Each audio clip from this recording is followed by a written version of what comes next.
Alors, je pensais faire 4 petites vidéos de 10 minutes pour couvrir toute l'année. Je pense que ça va être un petit peu plus long que ça. Donc, je continue avec le document bleu. Je suis maintenant au chapitre 9, les phénomènes géologiques et géophysiques. Alors, on parle de tectonique des plaques. Vous devez être capable de reconnaître qu'est-ce qu'on entend par tectonique des plaques. Donc, la tectonique des plaques, c'est vraiment le mouvement de ces 12 grosses plaques-là. Il y en a plus, mais c'est les principales. Vous n'avez pas à connaître les noms des 12 plaques. Pas du tout.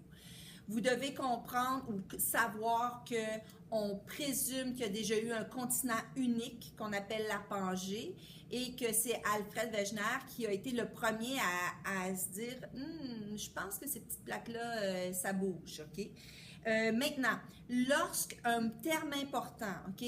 Lorsque les plaques bougent, il y a des conséquences. Et des conséquences, il y a d'autres conséquences. Donc, on commence par les conséquences principales. Lorsque les plaques bougent, elles peuvent entrer en collision. Première conséquence. Elles peuvent s'éloigner et elles peuvent se frotter. Okay? Ça, c'est les 3 conséquences. Maintenant, si on commence par parler d'orogénèse, je vous rappelle que l'orogénèse veut dire toute la formation des montagnes et du relief. Donc, à la page 5 et 6, vous avez les principales collisions ou éloignements, tout ce qui peut se passer avec les plaques lithosphériques. Donc, je rappelle, si j'ai deux plaques continentales, donc épaisses, qui se rencontrent, il va y avoir collision. Ça se peut qu'il y en ait une qui rentre, qui est subduction, mais ça va se soulever et ça va former des grosses montagnes. De façon générale, il n'y aura pas de volcan de formé là. C'est tellement épais, le magma ne peut pas se rendre. Il peut y avoir des points chauds, mais il n'y aura pas de volcan. Si maintenant, l'exemple 2, j'ai une plaque continentale qui rencontre une plaque océanique, OK? Il va y avoir subduction de la plaque océanique. Et cette fois-ci, c'est possible qu'il y ait des volcans qui apparaissent parce que le magma n'est pas très loin ici. Okay? Donc, ça, c'est l'exemple numéro 2 qu'on vous donne, comme dans la cordillère des Andes. Ensuite, s'il y a deux plaques océaniques qui se rencontrent, très minces, vont se rencontrer, là, il va y avoir formation de petites montagnes, mais surtout beaucoup de volcans parce que le magma est là, tout est mince, il y a beaucoup de volcans, c'est ce qui s'est passé au Japon. Si on va maintenant avec deux plaques océaniques qui, au contraire, vont s'éloigner les unes des autres, bien là, c'est du magma qui monte, qui forme de la nouvelle croûte terrestre, c'est les dorsales océaniques. Et finalement, si une plaque continentale passe par-dessus un point chaud, bien, ça va former une colline parce que le point chaud va monter, mais ne traversera pas. Et éventuellement, il va y avoir érosion. Mais si c'est une plaque océanique qui passe par-dessus un point chaud, le magma va traverser, il va se former un volcan et éventuellement, cette plaque-là va continuer. Donc, le volcan, il continue, lui, il s'éteint, mais là, il y en a un autre qui se forme, un autre qui se forme, un autre qui se forme et ceux-là qui s'éteignent. Et c'est ça qui s'est passé pour les îles d'Hawaï. Donc, c'est ce qui est expliqué à la page 5 et au début de 6. Vous avez ensuite à connaître qu'est-ce que les différentes parties du volcan. Donc, on se rappelle qu'il y a une chambre magmatique qui forme une cheminée secondaire. Et au bas, on a le magma. Donc, le magma s'accumule dans la chambre magmatique. De là, par une cheminée secondaire, excusez, j'ai dit secondaire, mais c'est principal. Cheminée principale avec certaines cheminées secondaires. Le magma s'accumule, et à un moment donné, éruption. Le magma va sortir et porte à ce moment-là le nom de lave. Quand il va sortir, ça va former un nuage de cendres et de gaz. La lave va couler sur les côtés et à chaque éruption, ça augmente le cône. Donc, il y a des couches successives de lave qui refroidit et ça forme le cône. Donc, à chaque fois qu'il y a une éruption, le cône augmente. On a vu ensuite qu'il y avait deux types de volcans, les stratovolcans et les volcans boucliers. Les stratovolcans sont très hauts, avec une ouverture petite, ce qui va entraîner une explosion, une éruption très, très explosive. Et alors que les volcans boucliers, eux, ont une grosse ouverture et l'éruption volcanique va être comme beaucoup plus mollo. Okay? C'est la grosse différence entre les deux. Maintenant, on parle des tremblements de terre. Donc, pour les tremblements de terre, c'est beaucoup une série de vocabulaire. On peut parler de tremblement de terre et de séisme. On sait que le foyer du tremblement de terre, c'est l'endroit dans la croûte terrestre où a lieu le séisme, alors que l'épicentre, c'est l'équivalent, mais au-dessus, là où on habite, OK, sur la lithosphère, sur le dessus, et c'est là qu'on ressent le plus les secousses. Maintenant, on a vu que on pouvait mesurer de différentes façons les tremblements de terre. On a vu l'échelle de Richter qui mesure vraiment avec un appareil, avec un sismographe, l'intensité la magnitude, excusez, du séisme. Donc, c'est vraiment une échelle précise, alors que Mercalli, l'échelle de Mercalli, elle évalue les dommages, elle estime les dommages. Et là, les dommages, c'est pas toujours relié à la force du tremblement de terre. Ça peut arriver parfois que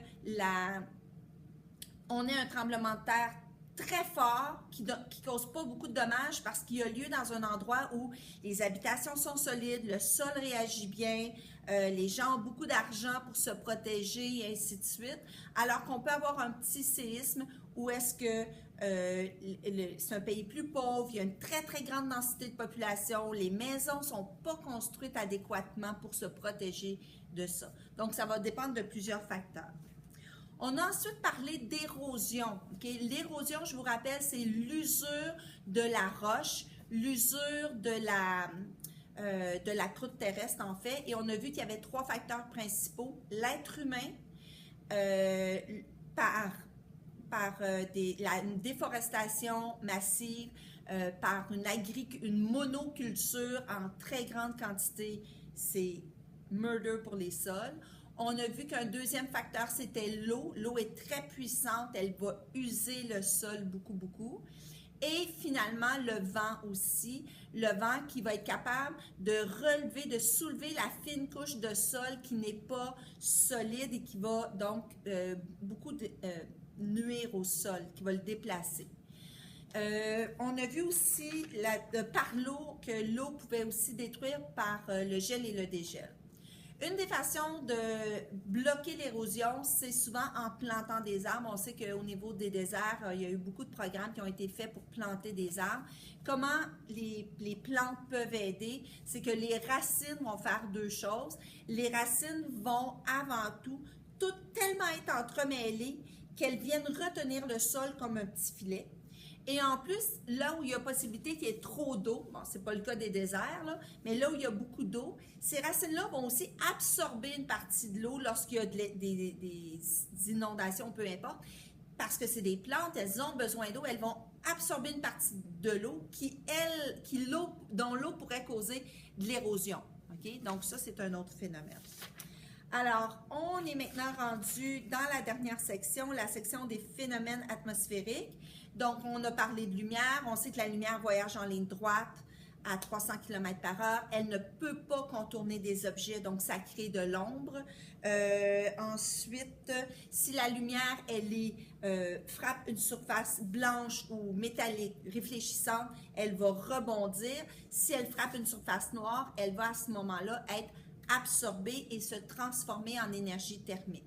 Lorsqu'une lumière frappe une surface et qu'il y a certains rayons qui ne sont pas absorbés, il va y avoir diffusion des autres rayons et c'est ça qui nous permet de voir les objets. Okay? On a parlé ensuite du cycle du jour et de la nuit. Un instant, je vais juste prendre ma petite maquette. Alors, si on regarde ça ici, on comprend que lorsque le soleil éclaire la moitié de la Terre, cette moitié-là, c'est le jour, l'autre moitié, c'est la nuit. Et ça, le jour et la nuit, ça se passe parce que la Terre tourne sur elle-même en 24 heures et fait ce qu'on appelle une rotation. La Terre tourne aussi autour du Soleil en 365 jours et un quart, et ça s'appelle une révolution. On se rappelle que la Terre, elle est inclinée d'une vingtaine de degrés, et cette inclinaison-là va avoir un impact majeur sur deux choses principales, la durée des jours et de la nuit, c'est-à-dire que parce qu'il y a une inclinaison, il y a une partie de la Terre qui va se retrouver à avoir des longues journées et des petites nuits, et pendant une certaine période de l'année, et lorsque la Terre arrive de l'autre côté, bien, c'est une autre section de la Terre, l'autre hémisphère, qui va avoir des longues journées et des petites nuits. Donc, l'inclinaison de la Terre est responsable de la longueur des journées et des nuits, bien, du fait que ce n'est pas égal.